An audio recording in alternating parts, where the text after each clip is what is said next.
Well, Michael, I don't think that you actually close a sale. I think you open an opportunity. And I think it's predominantly on the principle that the best customer you've got is the one you've just received. And if you look after them, they will look after you.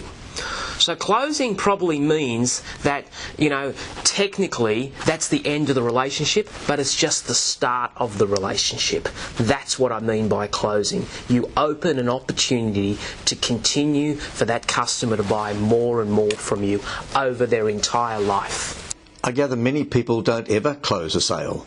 Oh, absolutely. According to our statistics and according to what we've read, it is amazing. 50% of people don't even close once. And here's the startling fact.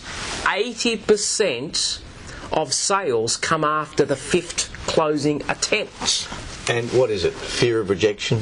Look, I think it's a combination of 3 aspects. First of all, I think a lot of people are just plain stupid. They can't pick up the buying signals. Okay, like a buying signal, the greatest buying signal ever in closing is how much is it? That's a buying signal. That's not a brochure. That's like a sale. Or when can I have it delivered is a buying signal. And you've got to be able to pick those things up. You've got to actually have some wisdom. You've got to have some smarts. You've got to be street smart. I think that's number 1. Number 2 is lack of self-confidence. If you're not confident, it shows. Confidence sells. Important to be confident. Not arrogant, but confident. It's an authority that comes with your profession. And last, and certainly what I can see to be the major one, is the fear of rejection. And this haunts a lot of salespeople. It haunts them because they actually believe the rejection is aimed at them. Because they don't have a great self-esteem, they start to believe, I'm not going to ask the question because I'm afraid of the answer.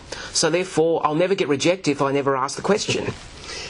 And the more they're rejected, of course, the worse it becomes. Oh, it's just a terrible spiral. They start eating at McDonald's. You know what an upgrade is? McCafe. That's where they go. So, if you don't close, you don't earn a commission. It's that simple.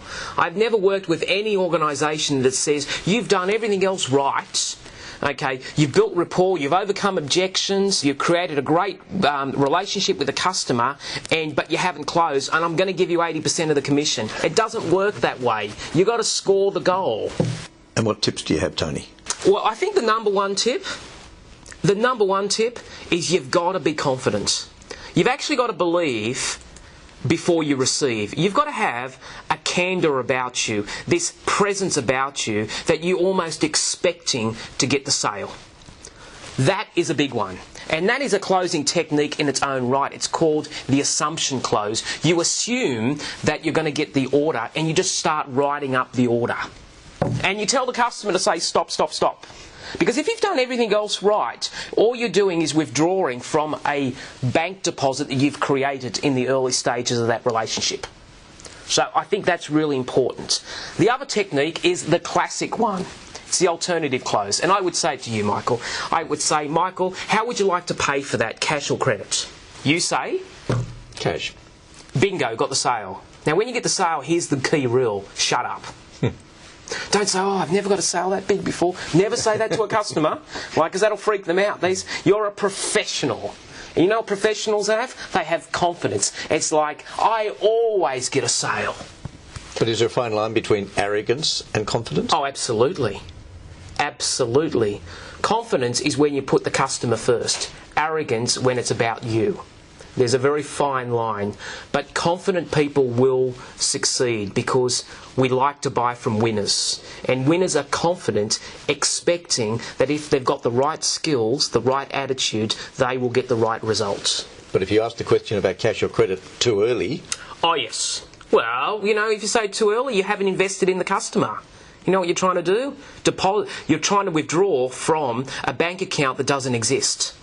You are then considered to be pushy, manipulative, and that's what a lot of salespeople have done in the past, because sometimes they've gone on this wonderful sales training program. They've listened to some wonderful American guru, and God bless America in all its glory. And they've gone and got all these strategies, and they've said, all I've got to do is apply this strategy and I'll get the results. No. You've got to understand the principle, then apply the strategy. You've got to understand why you do things, then apply the how. It's difficult for many because there is a negative perception about selling, isn't there? Oh, absolutely. And that is caused because of one reason. We have to understand that you're not selling a product. You're helping people to solve their problems. That might be a physical problem, might be an economic problem if it's a business-to-business sale. It might be a psychological problem if it's a luxury. Okay, but my role is never to sell you anything. My role is to help you to solve your problem. And when I help you to solve your problem, I'm actually getting great joy out of that, because deep down, there's something in it that says, I like helping people. And if you can do that and you can understand that that is your role in selling, you have no boundaries, because you have no fear. Because when they're rejecting you, they're not rejecting you, they're just rejecting your offer. And you just change your offer, because deep down you want them to succeed in their life, and you are persistent. And when you make a sale, you celebrate. Absolutely. You just scored a goal. You don't celebrate in front of the customer, but after you've achieved a great victory, give yourself a break. Celebrate. Go on holiday.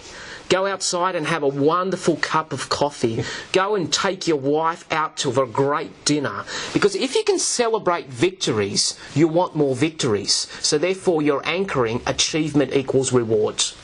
Very, very important. I love selling. What a profession. I've been MDs of public companies, but I am just a made-up, glorified salesperson.